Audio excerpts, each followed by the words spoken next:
Tayo pong lahat ay manalangin.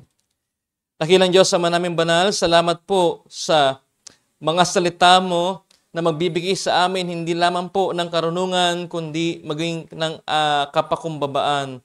We are praying, Panginoon, na Ikaw ang magbukas ng aming isipan at ng aming puso upang hindi lamang po karunungan ng aming matutunan ngayong umaga.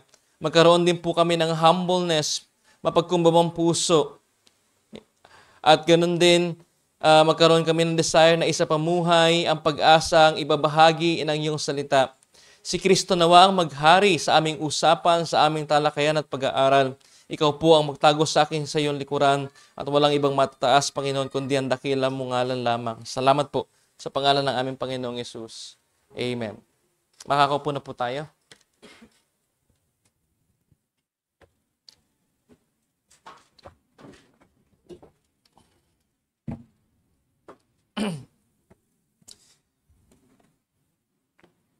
Magandang umaga po sa inyo lahat. Happy Lord's Day po. And as you can see, based sa pag-uusap namin ng elders, we decide na magkakaroon po kami ng series sa Gospel of Mark. Kaya tayo nasa Mark chapter 1. And praying na matapos natin to this year. At kung hindi naman, edi abuti siya na next year. So, pupunta po tayo sa thematic summary ng ating scripture. I hope na sa loob ng isang taon, nakabisado na natin to. Genesis 1 to 11, God establishes His kingdom, people reject Him. Genesis chapter 12 to the book of Deuteronomy, God will reestablish His kingdom through a covenant. Joshua to Esther, God extend His kingdom over a little land, typology na mangyayari sa book of Acts. Job to Malachi, God helps people contemplate life and covenant. The Gospel, Matthew hanggang John, including Mark, na ating topic ngayong umaga. God reestablishes His kingdom through the new covenant. The book of Acts, church history. God extends His kingdom over the whole earth. The book of Romans hanggang sa book of Revelation, God helps His people contemplate life and the new covenant. Revelation 19 to 22, God finally completes His kingdom. His people enjoy Him forever. Ang New Testament ay nahati po sa tatlong bahagi. Una, yung narrative. Pag sinabi nating narrative, it is a story. Story ng life and works ni Christ. Yung Gospels. Pangalawa, yung discourse. Ano naman yung discourse? Ito yung explanation ng life and works ni Christ written by the first-hand witnesses, the apostles, yung mga epistles. And explain naman nila ngayon kung ano yung meaning ng mga pangyayari sa buhay ng ating Panginoon. Anong meaning ng crucifixion? Anong meaning ng active and passive obedience to Christ. Pangatlo, yung prophetic, of course, yung sa Book of Revelation, pero partial na yan. Ito ay ang Sa New Testament, matatagpuan natin ang Gospels. Mark, Matthew, Luke, and John. Tatlo dito ay synoptic. Ibig sabihin ng synoptic, syn, together, optic, see. Alam naman natin yan. Sunday school, right? So, ang mga synoptic gospels ay Matthew, Mark, and the Gospel of Luke, except yung John. Among all the gospel writings, overall, ang Gospel of Mark ay ang pinakaunang gospel na naisulat. Pinaniniwalaan ng mga scholars na ang Gospel of Mark ay naging references ng mga sumunod sa synoptic gospel such as Luke and Matthew. Pero madaming skeptics ang New Testament dahil sa diversity ng presentation ng gospel writer sa buhay ng Panginoon. Bakit parang magkakaiba? No? May isang event na ito yung bilang, sabi doon, 2. May isang event na isa lang yung sinabi. Kay Matthew, bakit magkakaiba? So maraming skeptic ang New Testament dahil nga sa diversion ng presentation ng gospel writers tungkol kay Jesus. Kaya ang sabi ng marami, madami daw contradictions ng gospel, bagamat malaki ang pagkakahawig. Totoong may pagkakaisa ang gospel, kaya sila may malaking pagkakahawig is because of the reason na isang Christ yung pinepresent ng lahat ng gospel. Ang trabaho ng gospel, ang ginagawa ng gospel, ang intensyon ng gospel ay ipakilala si Jesus. Subalit, dapat tandaan na ang diversity o differences ng presentation ng mga gospel writers ay hindi isang error o contradictions.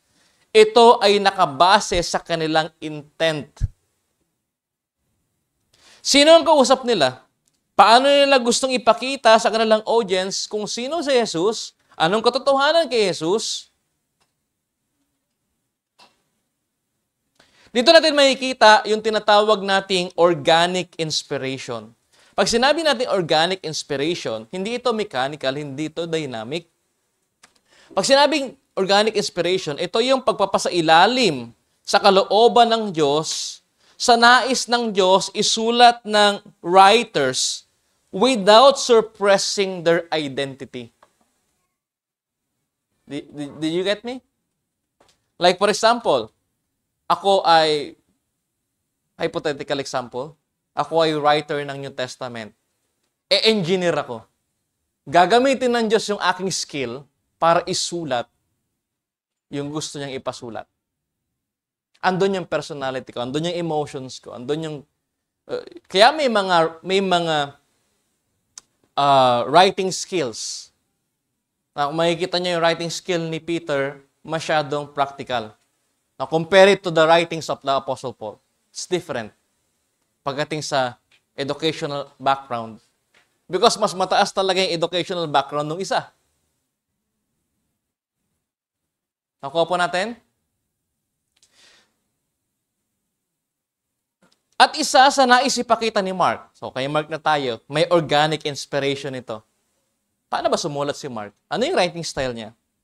Isa sa mga nais ipakita ni Mark sa kanyang audience ay ang radical transformation ng mga totoong tagasunod ni Jesus. Radical transformation. Radical, mga kapatid, let me repeat that. Radical transformation, not complete transformation. Radical. Subalit sa chapter 1, ano nga bang meron sa Gospel of Mark? Kasi kung makikita natin sa chapter 1, ang dami agad episode. Tama? Sabi ng verse 1, ito ang simula ng magandang balita tungkol kay Jesucristo. Verse 9, ng panahong yon. Verse 12, pagkatapos. Verse 16, habang naglalakad. Verse 21, nagpunta si na Jesus. Verse 20, bigla namang pumasok. Ang daming episode. Sa chapter 1 pa lang tayo. Kita natin? So may gusto siyang ipakita bakit parang fast track yung chapter 1. Ano nga bang mayroon sa Gospel of Mark at bakit ito ang paboritong gospel ni Pastor Simon? Bakit nga ba?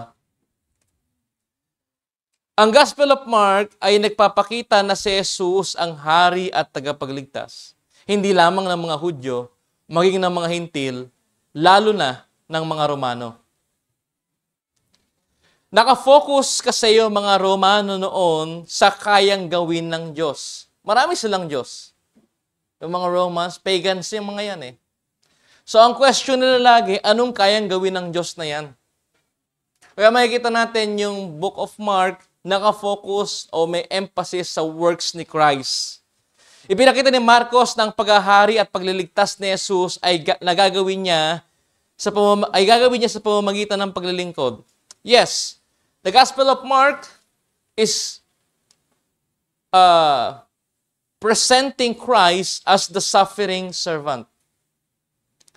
So, kung hahatiin natin sa tatlong bahagi yung Gospel of Mark, from chapters 1 to 8, ang binibigay sa atin ni Mark diyan, who is Jesus? He has the authority over sickness. He has the authority over demons. He had this authority to forgive sins. Walang may kakayahan ng iba, Diyos lang. Right? Chapter 8, verse 27 hanggang 9:1, Jesus Christ is the King. He will suffer, He will die, and rose again. His disciple must suffer as well for His sake.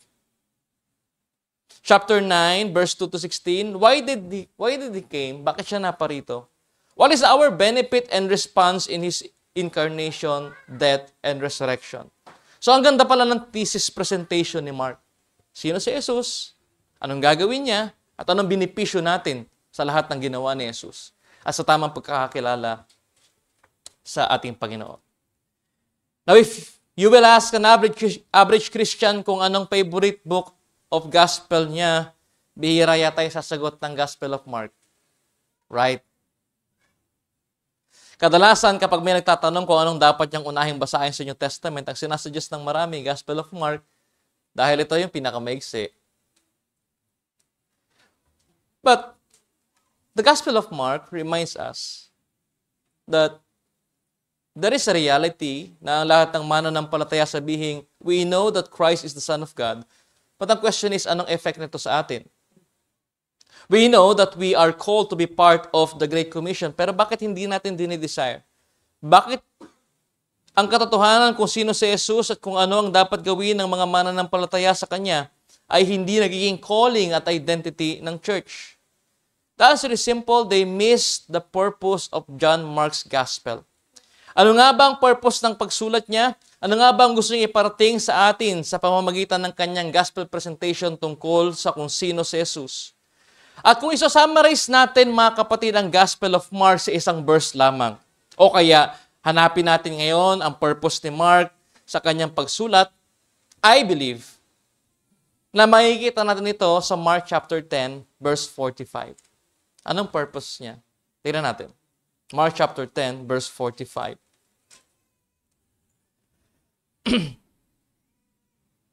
Sapagkat ang anak ng tao ay naparito, hindi upang paglingkuran, kundi upang maglingkod at upang mag-alay ng kanyang buhay para sa ikatutubos ng marami. Ating pag-aralan, ating alamin at salisikin, ano nga ba yung suffering servant?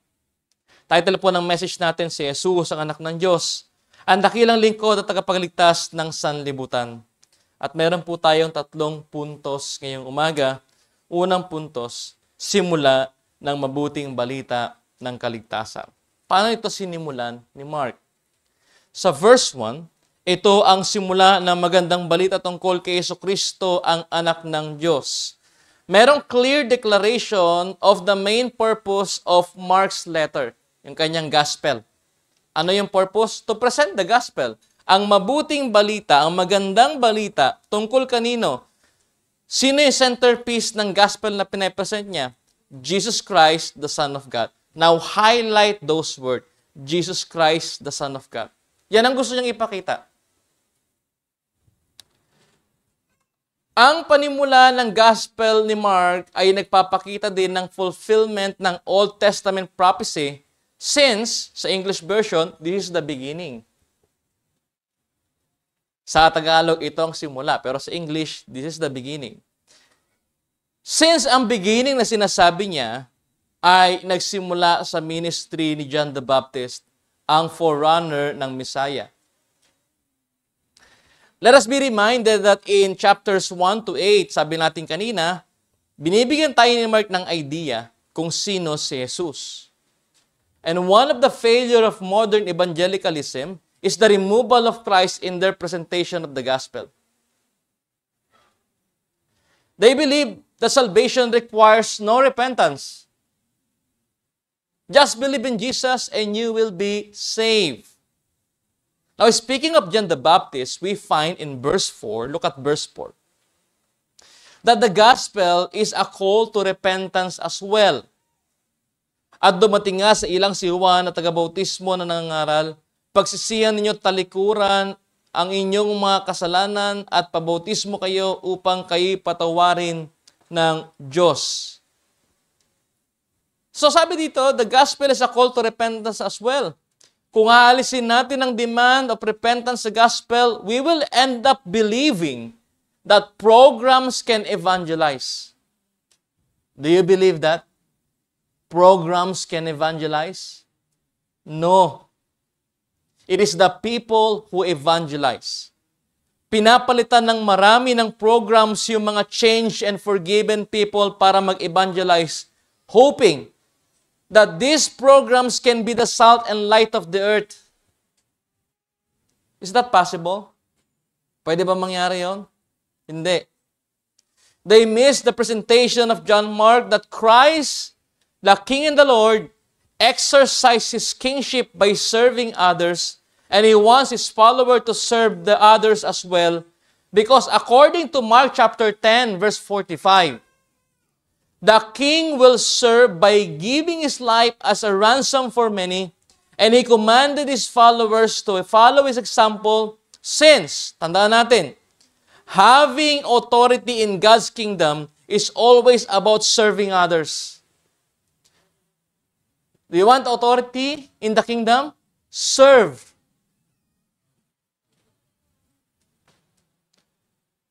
Some might argue, Pastor, nag-serve kami sa pamamagitan ng pagpapaganda at pagpapaayos ng programs. Wala kaming tulog dahil inayos namin yung lightings ng stage. Mas maganda kung may usok-usok effect pa. Para pag kumanta na yung Planet Salters at yung hymn song United, ma-feel natin yung presensya ng Diyos. Is that the way Mark wants us to understand his presentation about the suffering servant? Hindi. Is this the way Christ wants to call us to serve? Absolutely no. Kung babasahin natin ngayon yung Mark chapter 8, turn with me sa Mark chapter 8, verse 34 to 38. Pinalapit ni Jesus ang mga tao, calling His disciple and yung mga crowd and His disciple, at sinabi sa kanila, ang sino mang nagnanais sumunod sa akin ay dapat itakwil ang kanyang sarili, pasanin ang kanyang krus at sumunod sa akin. Ang sino mang nagnanais maligtas ng kanyang buhay ang mawawalan nito. Ngunit ang mawalan ng kanyang buhay alang-alang sa akin at sa magandang balita. Mark include the gospel there. Right? Wala niya sa Matthew, wala niya sa Luke. Si Mark ang naglagay, and for the gospel, ay magkakamit nito. Sapagkat, ano bang mapapala na isang tao makamtan man niya ang buong daigdig, ngunit mapapahamak naman ang kanyang sarili? Ano nga bang may babayad ng isang tao para mabawi niya ang kanyang buhay? Kapag ikinahiya niyo ko at ang aking mga salita sa harap ng mga taksil at makasalanang mga tao sa panahong ito, ikakahiya rin kayo ng anak ng tao pagparito niya taglayan dakilang kapangyarihan ng kanyang ama at kasama ang mga banal na anghel. Ang mga disciples, yung mga totoong tagasunod ni Jesus, ay tinatawag niya na magkaroon hindi lamang ng readiness to die, but also willingness to die for the sake of the gospel. So ano sinasabi ni Pastor Simon? Maging suicidal tayo lahat? No. What does it mean, Pastor? Ang ibig sabihin, ang tao talaga na gustong sumunod sa Panginoon ay pinamumuhay ang gospel. They are living testimony and product of the gospel of Jesus Christ. Again, it is the people who evangelize, not the programs. And after a clear and wonderful opening statement in verse 1, we find in verse 2 and 3. Look at verse 2 and 3. That Mark quoted an Old Testament passage. Ang binanggit niyang quoted passage ay from the book of Isaiah. And tandaan natin, no? Kapag nag-quote ka sa Old Testament, it has something to do with the context. So, anong context ng Book of Isaiah na ito? Sa passage ni Isaiah. Ang context has something to do with a servant. And if you will look closely sa passage, ang quoted Old Testament text ay nasa gitna ni Jesus Christ at ni John the Baptist. In verse 4, Mark introduced us to another character, John the Baptist. Siya ay nasa wilderness. Bakit siya nasa wilderness? Kasi gusto niya mahangin? What do you think? To symbolically remind the Israelites, God's people, of the covenantal origin na nangyari sa Book of Exodus. Saan ba yung covenantal origin? Basahin niyo po yung Jeremiah chapter 2, verse 2. Mas maganda sa English version.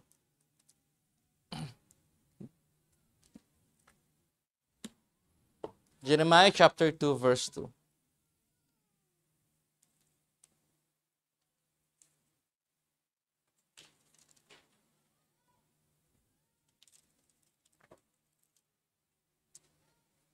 Go and proclaim in the hearing of Jerusalem, thus says the Lord. I remember the devotion of your youth, your love as a bride, how you followed me in the wilderness, in the land not sown. In the wilderness. Nasa ilang sila. Covenantal origins. Tandaan natin na ang wilderness sa Old Testament ang nakaugalian noong meeting place of God and His people. In verse 4, also we find a very confusing act. Nakita natin si John the Baptist calling people to baptism of repentance for forgiveness of sins. So ano ibig sabihin nito, Pastor? Pag nagpabautismo, wala na tayong sin? Is that what the text says? Palagay nyo. Sabi sa verse 4, dumating nga sa ilang si Juan na taga-bautismo na nangangaral, pag-isiyan ninyo talikuran ng inyong mga kasalanan at pagbautismo kayo upang kayo patawarin ng Diyos. Bautismo lang pala kailangan and we will be forgiven. Ano yung bautismo binabanggit niya dito? Tingnan natin. May tatlong religious sect sa Israel. Una, ang mga Pharisees. Pangalawa, ang mga Sadducees. At ang pangatlo, ang mga SNE. Pastor, wala kami nabasa sa Bible na SNE. Natural, kasi sa New Testament, wala na sila dyan. Nasa na sila, Pastor? Umalis yung mga SNE, nagpunta sila sa isolation dahil corrupted na yung office ng mga Sadducees and Pharisees. They believe na sa pamamagitan ng isolation, hindi sila makukorrupt. But of course, mankind is corrupted. We know that. So kahit anong isolation mo, makukorrupt ka pa din. Asan yung mga SNE?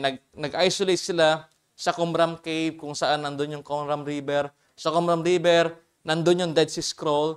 And they are the ones, sabi ng mga scholar, reason behind may Dead Sea Scroll. Now, all of this religious sect, Sadducees, Pharisees, SNE, nagre-require sila ng ritual o ritual cleansing and baptism for their conversion. So para ma-convert ka as Jew, as a believer ng sect ng SNE, Sadducee, or Pharisee, kasama nyo na yung Baptist. Biro lang. They need water, they need that cleansing for their conversion. Ang innovation ng baptism ni John the Baptist. So may innovation yung baptism kay John the Baptist. So makikita natin, pag naintindihan natin yung innovation na yon, maintindihan natin kung bakit niya tinatawag sa baptism yung mga tao. Ang innovation ng baptism ni John the Baptist sa mga religious sects na yan ay yung nire-require ni John na one-time baptism of repentance para sa mga Israelita na nasa loob ng covenant community. So tinatawag niya itong mga Israelites na paulit-ulit nag-fail sa covenant of works sa one-time repentance at walang one-time repentance unless na merong Messiah. Tinatawag niya ibig sabihin yung covenant people na narito na yung Messiah, kailangan niyo siyang kilalanin, kailangan niyo i-acknowledge na you are sinners and you need Him. Ang pag-require ni John the Baptist ng gesture o pagpapakita ng radical repentance through baptism ay palatandaan o sign ng paparating na new covenant. Ano bang meron sa new covenant? Ito'y once and for all work. Lahat ng nakaka-acknowledge na kailangan ng once and for all work, hindi tayo masasave ng lahat ng religious o ceremonial activity na ito. Lahat ng nakakaunawa na they are blinded. They are sinners. Sila talaga yung magkakaroon ng humbleness eh. Pero kung tingin natin righteous tayo, paano natin ito gagawin? Anong need natin sa Messiah? Again, the gospel also requires repentance, not only faith. Dalawa yan, repentance and faith. Tandaan natin, John the Baptist does not bestow forgiveness of sins. Wala siyang ganong kapangyarihan. So wag niyo i-misquote yung verse 4. Tandaan natin na ang definite forgiveness of sin belongs to the new covenant. Jeremiah chapter 31, verse 31 to 34. Jeremiah 31, verse 31 to 34.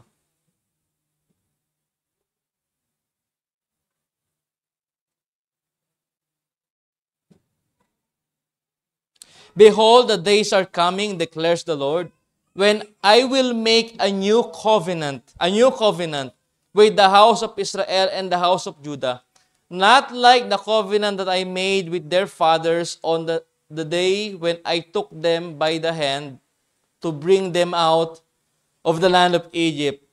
My covenant they broke, though I was their husband, declares the Lord. So mga covenant breakers sila di ba? For this is the covenant that I will make with the house of Israel after those days, declares the Lord. I will put my law within them, and I will write it in their hearts. And I will be their God, and they shall be my people.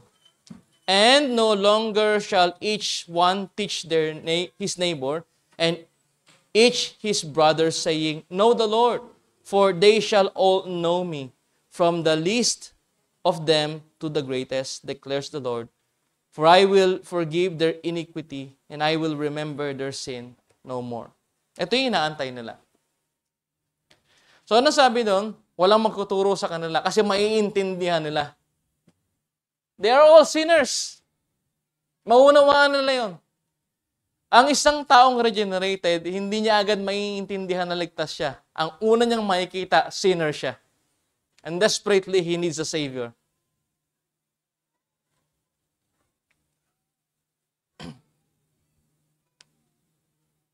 It is clear na ang Messiah ang gagawa na ito, hindi si John the Baptist.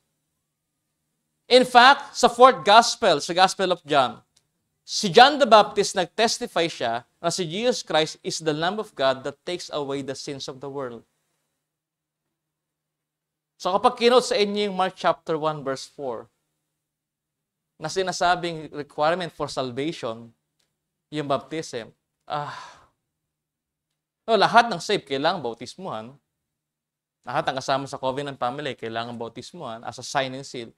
Pero hindi yun nakakapagligtas.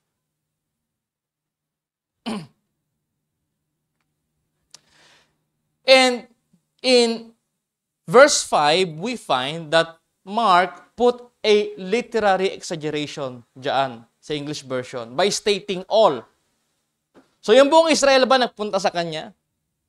Literal? O ito yung exaggeration?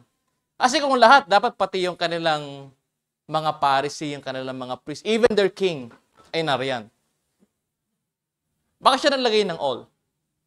Actually, it indicates all covenant people, a large crowd, a family na tinatawag to repent and vindicated sa pagdating ng Messiah. You'll find the word all sa chapter 4, verse 1, sa crowd na sumusunod kay Jesus, sa chapter 6, verse 44, we will find that same word all. So indicating na ito yung mga covenant people. It shows that the gospel will be given to God's people kung saan may hinirang ng Diyos, doon magsisimula ang mabuting balita. Lahat ng ministry, lahat ng act of services natin, mabubuting gawa, ay dapat grounded sa gospel. Sa ganitong pagkakaunawa, makikita natin si Jesus, tulad ng presentation ni Mark, ang unang nagpakita ng grace sa atin. Siya ang nag-extend ng love niya sa atin, at dahil boundless ang love, grace, and truth na ito, lahat ng nagiging recipient nito ay nanaising mag-reflect sa kanilang buhay ang kabutihan ni Jesus sa kanila. Pangalawang puntos, si Juan sa lumang tipan.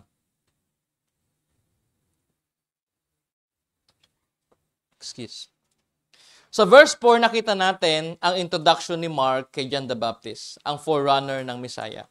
Meron siyang same message kay Jesus Christ, repentance. Ang pagkakaiba lang, pagdating sa verse 15, tingnan niyo yung verse 15, unang preaching ni Jesus Christ. Dumating na ang takdang panahon, malapit nang maghari ang Diyos, kaya't magsisi na kayo talikuran ng inyong mga kasalanan. That's the same message na meron kay John, pero may additional kay Christ. Paniwalaan ninyo ang magandang balita.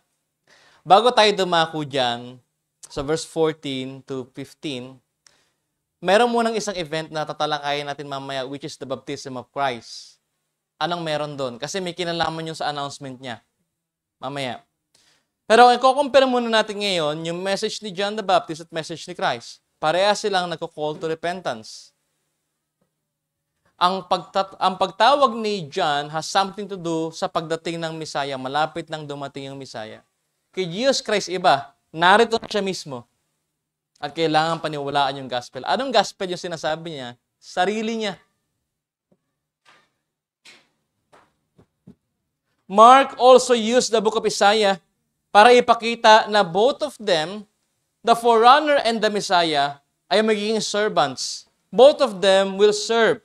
But, kung i-examine natin yung verses 2 and 3, verses 2 and 3, na-quoted sa book of Isaiah na hindi natin chine-check, maaaring meron tayong ma-miss. So, here is some activity na gagawin natin ngayong umaga. I-compare natin yung Gospel of Mark, chapter 1, verse 2 to 3, sa book of Isaiah, chapter 40, verse 3. Anong makikita nyo?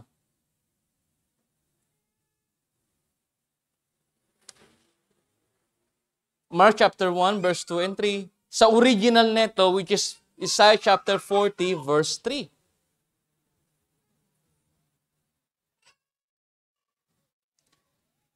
Kung sinasabi nating may kinalaman ang context ng Old Testament passage most of the time, kapag kinakot ito sa New Testament, dapat nating malaman na hindi lamang Isaiah chapter 40 yung passage na ginamit niya riyan, bagamat yun ang sinulat niya. Kasi kung makikita nyo, yung Isaiah chapter 40 verse 3 ay hindi ganun kahaba. Mas mahaba yung paraphrase niya sa Mark chapter 2 and 3. Isn't that ironic? Na mas mahaba yung paraphrase kaysa sa mismong pinagkuwanan niya?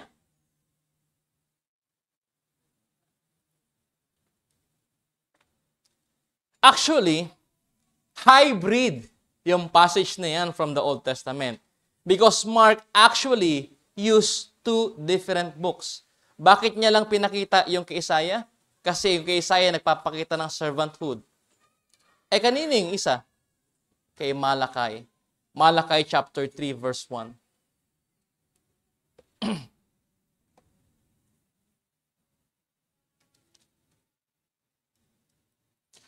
Malachi chapter 3 verse 1.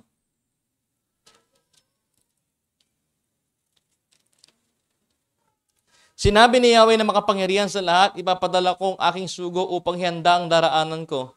At si Yahweh na iyong hinahanap ay biglang darating sa templo, darating ang pinakahihintay nyo, sugo at ipapahayag ang aking tipan. Now, pagsamahin niyo po yung Isaiah chapter 40 verse 3 and Malachi chapter 3 verse 1 at yun yung Mark chapter 1 verse 2 and 3. Right? So kung ang context ng Isaiah chapter 40 verse 3 ay servant, tulad ng gustong ipakita ni Mark. Ano naman yung context ng Malachi chapter 3 verse 1? Restoration. If that's the case, anong makikita natin sa gustong ipakita ni Mark gamit yung Old Testament passage sa gagawin ng Messiah? He will restore His people through servanthood. He will restore. Yung covenant of works, kung saan nag-fail yung mankind, gagawin niya yun. Now, Tingnan niyo po ulit yung Malaki chapter 3, verse 1. Sinabi ni Yahweh. Sino nagsabi? Si Yahweh, yung Diyos, na makapangyarihan sa lahat. Ipapadala ko ang aking sugo. Sino yung sugo na yan? Si John. Right? Upang ihanda ang daraanan ko. Sino yung daraan? Sino daw? Yung Diyos. Pero pagdaan niya, anong meron sa kanya? Human form. At si Yahweh na iyong hinahanap, sino yung naghahanap? Sino yung kailangan ng restoration? Sino yung kailangan ng forgiveness? His people. Ay biglang darating sa templo. Right? Pinasara niya na yung templo eh. Darating ang pinakahihintay niyong sugo at ipapahayag ang aking tipan. Sino na ulit yung sugo rito? Yung pangalawang sugo, sino? Si John pa rin? No. The Son. Si Christ. So sa dalawang passage na yan, nakita niyo na agad kung ano, oy, grabe pala yung Gospel of Mark. Yes. Ang dami niyang gustong ipakita.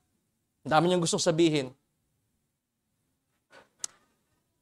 In verse 5, we find that many people searching for true restoration because they want to repent and be forgiven. They were heavily convicted by their sins and rebellion against God. And also we learn from some previous lesson na one of the unique way of presentation that we can be found in the Gospel of Mark is the use of clothes to communicate. Right? Sa passage natin this morning, Mark communicate that John the Baptist is the Elijah using the garment at yung kanyang food identity. Alam natin yon. So alam natin yung 2 Kings chapter 1 verse 3 to 8 na sinabing, ito yung damit niya. Si Elijah yun na taga-Tisbe.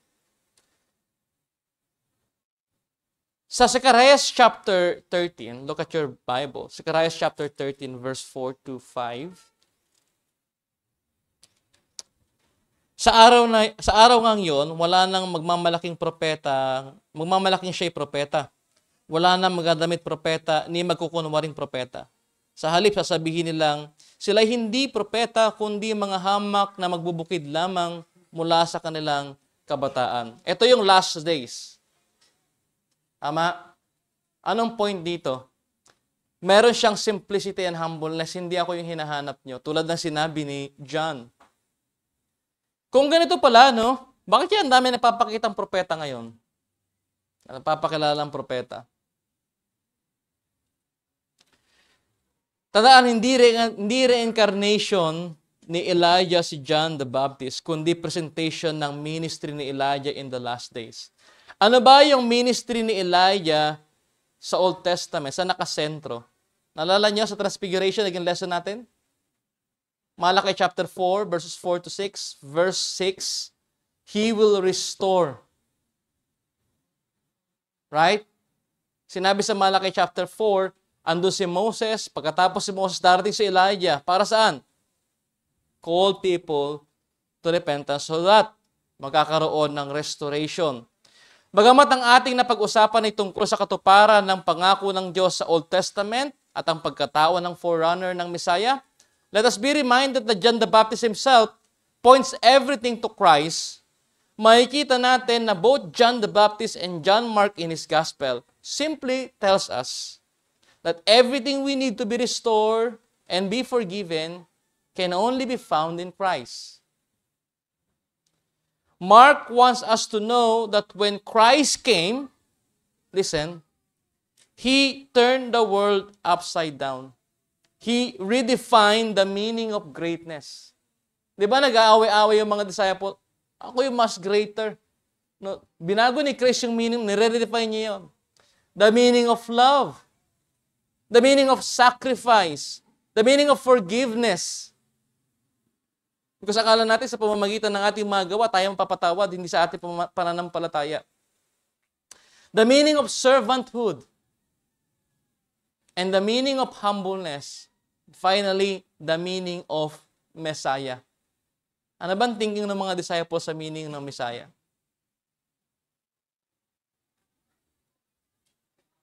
And for those who wants to follow Jesus, sa mga nagnanais sumunod sa ating Panginoon at kilalanin siya, kung meron pang hindi nananampalataya rito, kapag naintindihan mo yung presentation ni Mark, everything will start to change. Anong meaning ng lahat sa'yo ngayon? Anong meaning ng greatness sa'yo? Anong meaning ng love sa'yo? Anong meaning ng sacrifice sa'yo? Anong meaning ng forgiveness? Anong meaning ng servanthood for you? Anong meaning ng humbleness? At ano yung meaning ng Messiah? Ang dakilang paglilingkod at pagliligtas na gagawin ng ating Panginoong Jesucristo ay nagpapakita ng kanyang hindi matatawarang pag-ibig sa atin mula pa sa simula at mananatili hanggang sa magpasawalang hanggan. Imagine from the Old Testament kung gaano ka-well-planned lahat. Pangatlong punto, si Jesus at ang bagong tipan. For contextualization, punta muna tayo sa John chapter 1.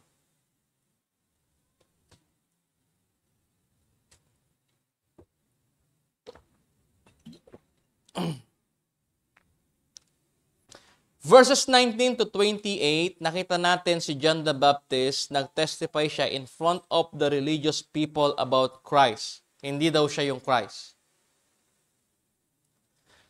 Sa verse 29 to 31, si John ay nag-testify to the public, He is the Lamb of God that takes away the sins of the world. Sino ang mga audience niya? Yung public.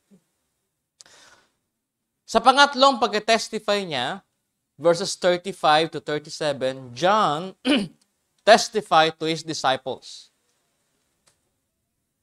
Sino yung unang dalawang disciple niya na sumunod sa ating Panginoon?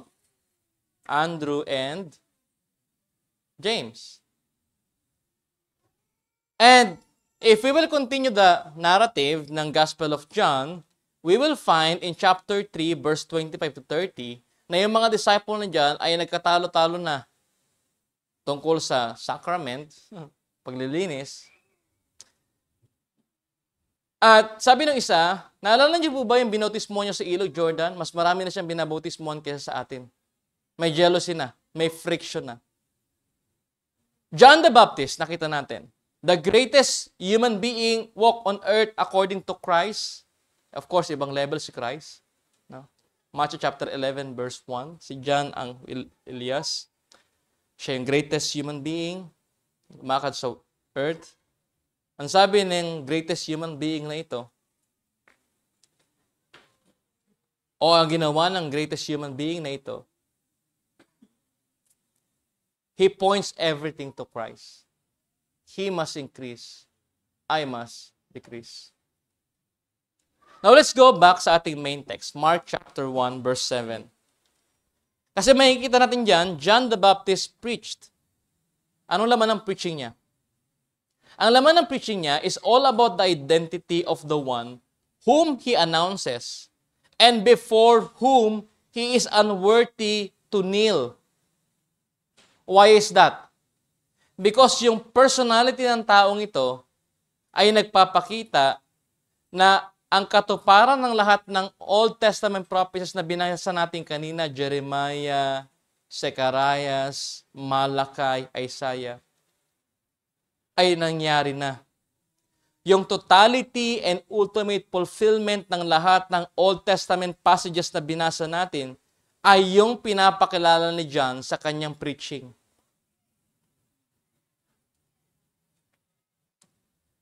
Also note na gumamit si Mark ng allusion.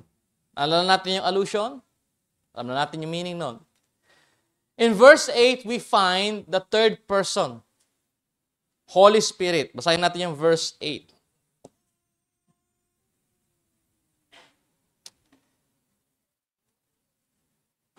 Babautismuhan kayo sa tubig, ngunit babautismuhan niya kayo sa Espiritu Santo. Ito yung first time na binanggit ni Mark, yung Holy Spirit. At ito ay nagre-remind sa atin ng new covenant na magdadala sa renewal sa God's people. Di ba yun yung binasa nyo kanina, Jeremiah chapter 31? My Spirit ang magre-renew to His people. Now open your Bible sa Ezekiel chapter 37, verse 14.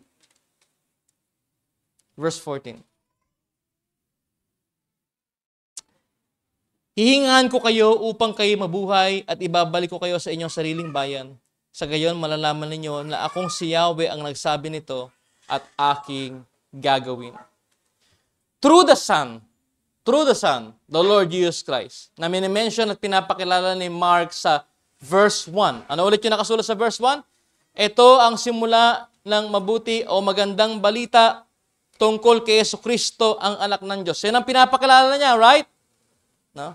Through the Son, na minention at pinapakilala niya sa verse 1, and through the Holy Spirit, na binabanggit sa verse 8.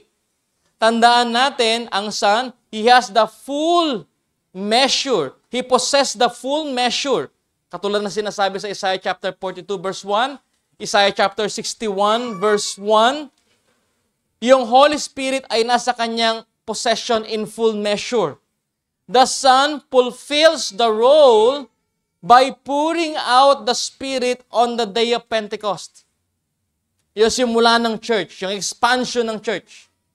Sa kanya galing yun. At kaya mali yung kantang, Come Holy Spirit, yung kinakanta nyo noon. Mali yun eh. Ang trabaho ng Holy Spirit is to glorify the Son. Kapag ikaw palang nagpababa sa Holy Spirit, asan ang glory sa Son?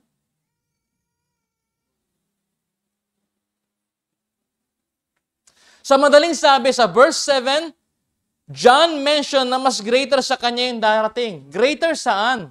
Meron bang greatness si John? Meron ba siyang bahay, kotse, malaking lupa? Mag-aaraba yung kanyang damit? Greater saan? Sa humbleness at pagiging servant. Anyone here can claim na he's a humble person. Anyone. Pwede. Tama? But make no mistake, saan ba kayo galing? At saan kayo pinanganak? Saan galing si Christ? He is the creator of the universe.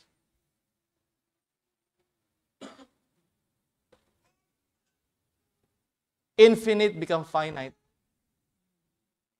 The invisible became visible. The Holy Immortal One become mortal. At nilagay sa kanya ang pinili niyang life ay yung ayaw nating lahat. Gaano ka-great yung humility yun? How dare anyone would compare his humility to Christ? Kaya ba natin compare? Gaano man tayo ka-humble sa mundong ito kay Christ?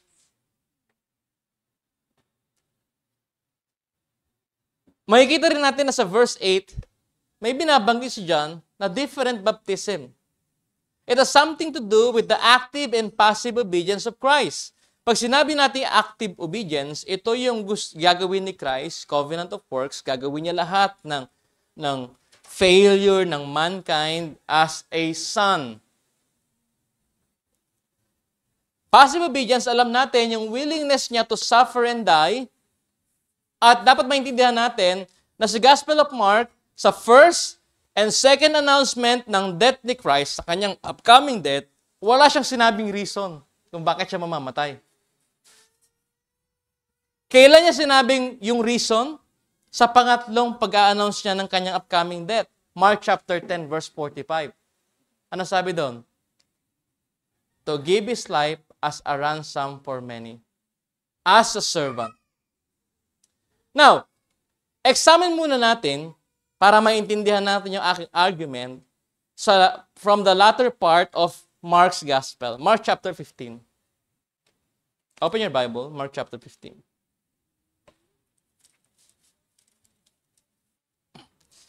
Paano nag-transition from Old to New Testament? Verse 1, makikita natin, Mark alluded Psalms chapter 2 about the rulers of the earth.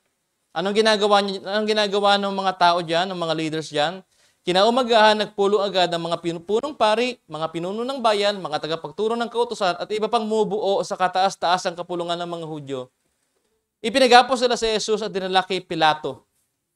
Ano sabi ba? Ano bang meron sa Psalms chapter 2? yung kings of the earth, nagtulong-tulong sila to rebel against God. Thinking they can stop God. Anong sabi ng Psalms chapter 2? Yung Diyos natatawa na lang daw sa kanila. Because hindi nila alam na yung ginagawa nila ay according lamang sa kanyang kalooban. Now, verse 2, may binanggit dyan, pwede niyong i-highlight, the word king, hari. Highlight nyo. Verse 9, also we find the word king, hari ng mga Hudyo. Verse 11 to 12, that's the same word king. Verse 13 to 14, nakita natin, God will establish His kingdom, but people reject it. Ipako siya sa krus. Ganyan yung gusto nilang gawin sa king nila. Verse 16 to 18, andyan na naman salitang king. Verse 26, yung king. So anong ini-emphasize ng chapter 15 based sa argument ni Mark? Siya yung king.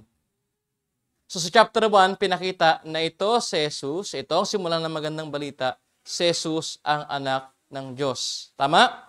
Ano nang pinapakita niya ngayon sa verse 15? He is the king. At anong kailangan gawin ng king for his people? Ayon sa verse 26. He needs to die for his people. Right? Ano yung paratang sa kanya? Because he's the king.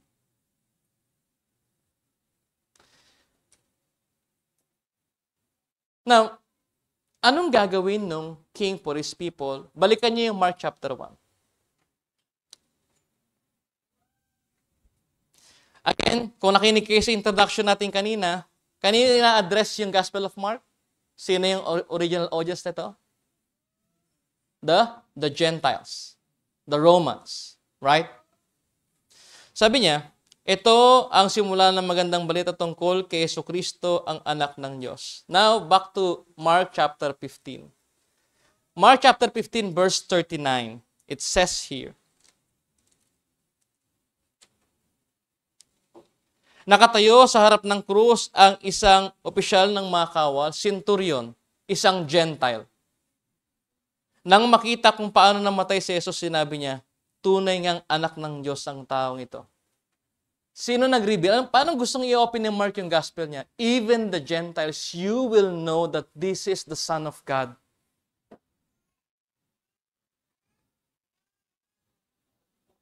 You will realize, you will understand that He is the Son of God. One of the central theme ng Mark's Gospel ay yung spiritual blindness. Mark is stating that even the disciples had their limitations. Meron silang weakness that leads them sa sin at disobedience nung mga unang time na kasama nila ang Panginoon. At si Mark ay gumamit ng illustrations para makita na ang mga disciple ay nag-struggle din at some point sa ganitong situation. Balik tayo sa Mark chapter 8. Look at verse 22. Pagdating nila sa Bethsaida, dinala ng ilang tao kay Jesus ang ilang bulag at pinakiusapang nilang hipuin niya ang mga ito. Inakay niya ang bulag at dinala ito sa labas ng bayan. Matapos duraan at takpan ang mga mata nito ng kaniyang kamay, tinanong ni Jesus, may nakikita ka ba? Tumingin ang lalaki at sumagot, nakakita po ako ng mga tao, ngunit para silang mga punong kahoy na naglalakad. Muling inilagay ni Jesus ang kanyang mga kamay sa mga mata ng bulag. Sa pagkakataong ito, tuminging mabuti ang bulag, nanumbalik ang kanyang paningin at nakita siya ng malinaw. Sinabi sa kanya ni Jesus, maaari ka nang umuwi, huwag ka nang bumalik sa bayan. Now, if you will look at the story, ano nangyari? May dalawang session yung healing ni Christ? O may gusto siyang ipakita? Anong sumunod na nangyari? Pinahayag ni Peter na si Christ yung Son of God, the Son of the living God. Now, here's my question. Naiintindihan na ba ni Peter yung mga sinabi niya during this time? Kasi after this, alam natin, nirebuke siya ni Christ eh. Get behind me, Satan. Tama? So, anong pinapakita ng verses 22 to 25? Sa unang tingin, blurry. Sa unang tingin, shallow. Ganon din sila. Ganon din tayo.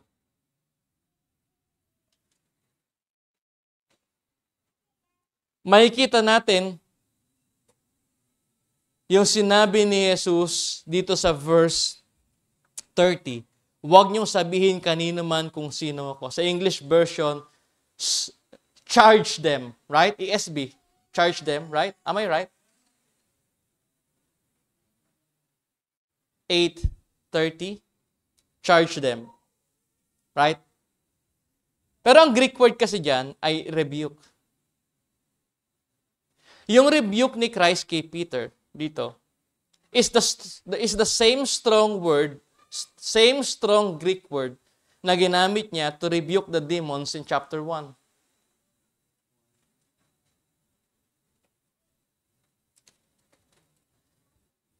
Now, despite all of this, kahit hindi nila deserve, lalo na tayo, God, who is rich in mercy, in His sovereign, wise, and good nature, showed us, through the Gospel of Mark, that Christ was fully revealed and fully understood as the Son of God who came to suffer for our sins on the cross.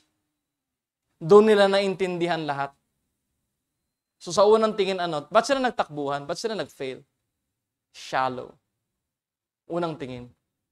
Parang mga punong naglalakad. Ng pangalawang tingin, bakit nilagay ni Mark yun? Para ipakita na, ay, may second session. Yung healing ni Christ. No. It telling us something. This is the beauty of Reformed theology. Once na marinig mo yung Reformed theology, alam mo na lahat ng narinig mo noon ay mali. You will easily understand that. Now, bakit kailangan itong gawin? For our righteousness. At pag sinabi nating imputed righteousness, ito yung katuwirang ipinasa kay Jesus. Therefore, lahat ng totoo, pinasa through Jesus Christ. Therefore, lahat ng totoong mananampalataya kay Jesus can genuinely repent and turn away from their sins. They can be restored through spiritual renewal. At ginawa ito ni Jesus by serving people as their King. Ito ang gospel presentation ni Mark para sa lahat ng mga hintil. Kung ang question ng mga Romans at mga Gentiles, anong kayang gawin ng Diyos ng Biblia for me? Bakit ako maniniwala at magtitiwala sa Kanya? The answer is this.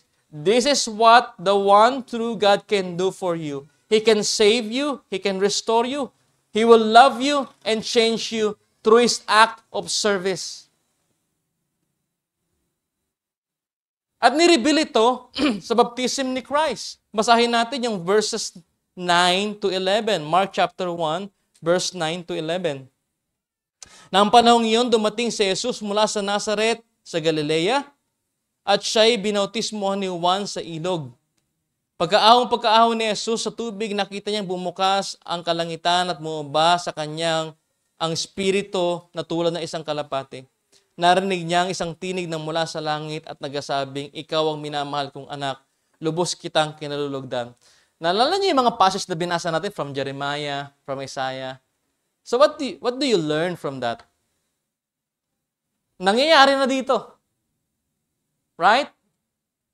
At maalala natin, bakit Nazareth at Galilea? Ano bang meron sa Galilea? Isaiah chapter 9, I believe, diyan magsisimula yung ministry ng Messiah. Ang sabi doon sa Isaiah chapter 9, if I'm not mistaken, 9 or 6, nasa kadiliman kayo, mga taga-Galilea. Darating sa inyo yung liwanag. At nandito na siya ngayon. No? So, sa baptism ni Christ, tandaan natin that the baptism of Christ also shows that the arrival of the gospel is here. Yun yung pinapakita sa atin ng baptism ni Christ eh. The arrival of the gospel is here. God begins to establish a new order. The Messiah and the Messianic kingdom is near. The beginning of God's reign. The inauguration of eschaton. Ano ibig sabihin ng eschaton? Eschatology, last days. Ito na yung new creation. Sa age na ito, ang heaven will be opened. Di ba sabi niya closed? Closed ang heaven, right? Ang heaven ay opened, indicating the end of the separation between God and man. May separation, right? After the fall. Pero yung heaven ngayon ay na-open. Now, God dwells with man and man with God through Christ.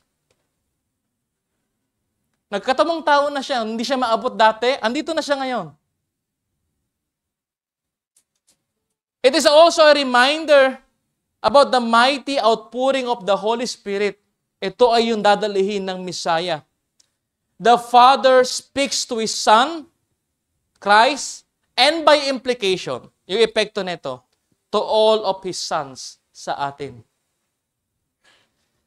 It declares His and ours new status, restored. Ano na status natin ngayon with God?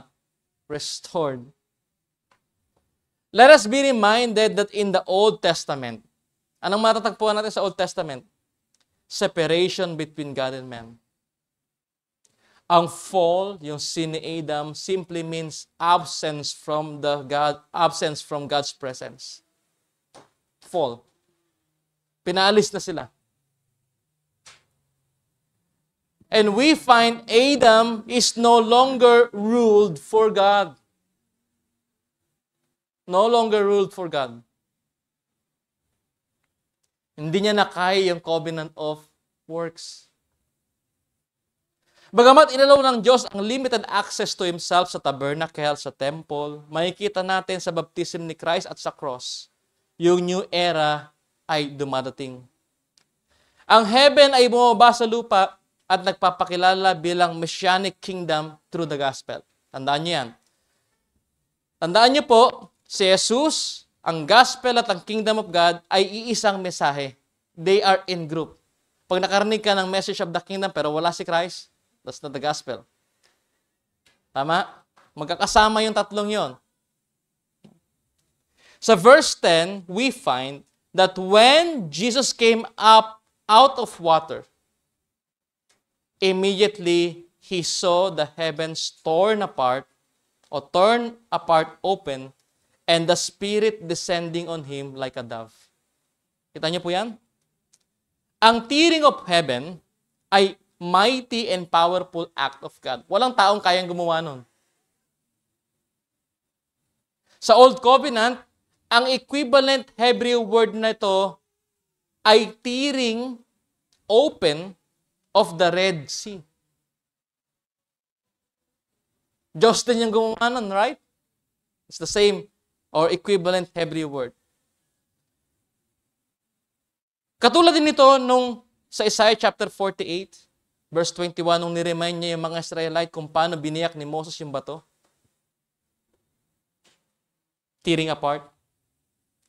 Yung splitting of Mount Olives sa day of the Lord, Zechariah chapter 14, verse 4, is the same word, tearing apart. Puro act ng Diyos. In short, sa baptism ni Christ, nagpapahayag ito sa atin.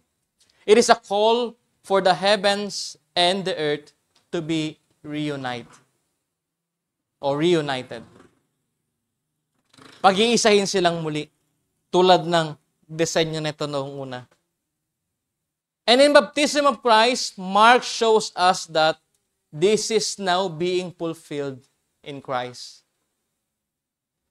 Because, makikita natin, Mark used this Greek word for tear in some And one of the most important event sa cross, yung tearing of the temple. It's the same Greek word. Sa madaling sabi, in His baptism, Jesus begins the process of tearing. Sa kanyang baptism. Dito sa baptism niya, Jesus begins the process of tearing. And His death completes it. Natapos ito sa kanyang kamatayan. What does it mean? Anong benefit ito sa atin? He destroyed all the walls of separation between God and man. Yung separation na yun, wala. No?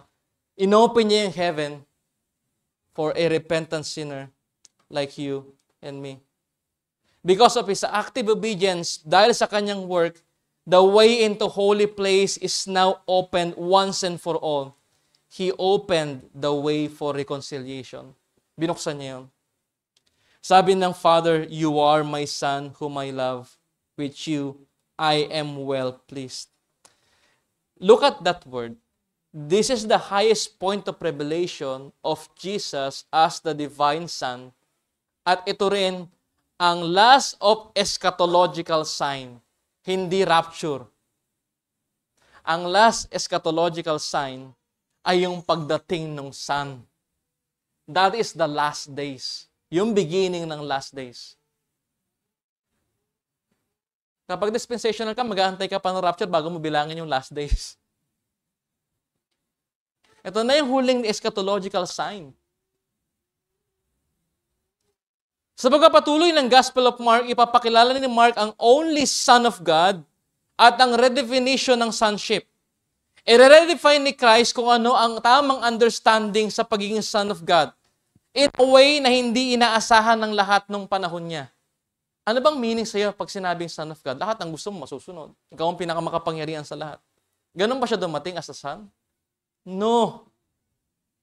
Paano siya dumating as the Son?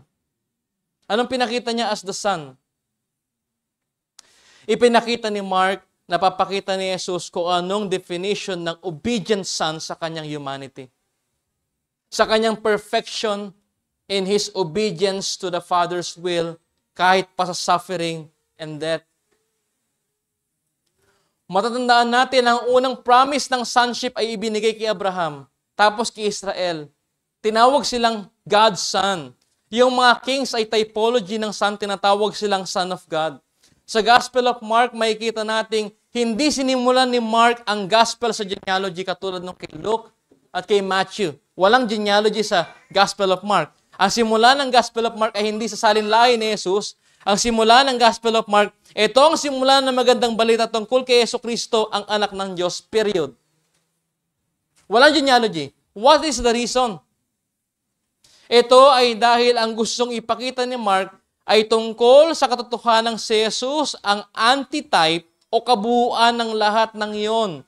Siya ang gagawa ng lahat ng hindi nagawa ng Israel, hindi nagawa ng kings, hindi nagawa ni Abraham, hindi nagawa ng lahat from the Old Testament. Siya yung gagawa. Kaya sa baptism ni Christ, maliwanag na hinayag ni Mark na nakasentro siya sa pagpipresent kay Jesus as the true, the new Son of God coming from heaven na magdadala ng Messiah reign. Ang pag-asang ito, mula sa kabutihan at katapatan ng Diyos, ang tangal at pinapaalala sa atin ng mga sakramento. Ito ay hindi isang ritual na nakapaglilinis ng kasalanan, kundi isang larawan na ibinigay at ipinagkaloob sa atin ng Diyos upang pagtibayin ang ating pananampalataya sa ginawa ni Jesus para sa atin. Ito ay sign and seal ng hindi matutumbasang pag-ibig para sa mga tinawag sa New Covenant. Dahil dito, magre-response ka o magre-response ng isang tao na unawaan talaga ang gospel ng may gratitude. Kung siya ay magulang, masaya siyang papabautismohan ng mga anak niya dahil ito'y paalala sa kanya ng covenant ng Diyos sa kanya. Kung ikaw naman ay naging bagong mananampalataya at malaki ka na nung ikaw ay binautismohan, credo baptism ka na, maaalala mo sa baptism mo ang kabutihan ng Diyos kung saan kanya hinango. At kung ikaw ay isang makasalanan tulad ko at tulad ng lahat ng narito, maaalala mo every time na magpapartake ka ng komunyon, Christ died for you. Once na maunawaan na isang tao ang Gospel of Mark, hindi lamang basta act of service ang makikita mong i-desire niya. That man will serve in humility. He wants to serve by being a compassionate man. He will forgive those who persecute them. He wants to serve by giving love and forgiveness to those people who despise and even hate him because of his faith. Magkakaroon siya ng paglilingkod sa pamamagitan ng pagkapatawa dahil utos ito ni Jesus. Magkakaroon siya ng desire na maglingkod sa pamamagitan ng pag-ibig dahil utos ito ni Jesus at una niya itong naranasan kay Jesus. Maglilingkod siya sa pamamagitan ng sakripisyo dahil nakita niya ito kay Jesus at utos ito ni Jesus sa lahat ng nais sumunod sa Kanya. Lahat ng yan ay nanaisin niyang gawin dahil ang kaligtasan ng taong yan ay selyado ng dugo ni Jesus, ang Mesaya ng bagong tipan. Salamat sa Kanya. Tayo pong lahat ay manalangin. Dakilang Diyos, Ama naming banal, salamat po sa iyong pag-ibig at sa pagpapakilala mo sa amin ng iyong anak sa pamamagitan ng iyong lingkod na si Marcos. Salamat po, Panginoon, sa mga kasulatang ito na nagbigay sa amin ng kalakasan ngayong umaga at ng pag-asa tungkol sa mabuting balita na aming pinaniniwalaan. Nawa, Panginoon, hindi lamang po namin naintindihan ito, nagkaroon din po kami ng desire na ipamuhay ang pag-asang nakita namin mula sa iyong mga salita. Salamat po sa pag-ibig mo. Ito ang aming talangin sa pangalan ng aming Panginoong Hesus. Amen.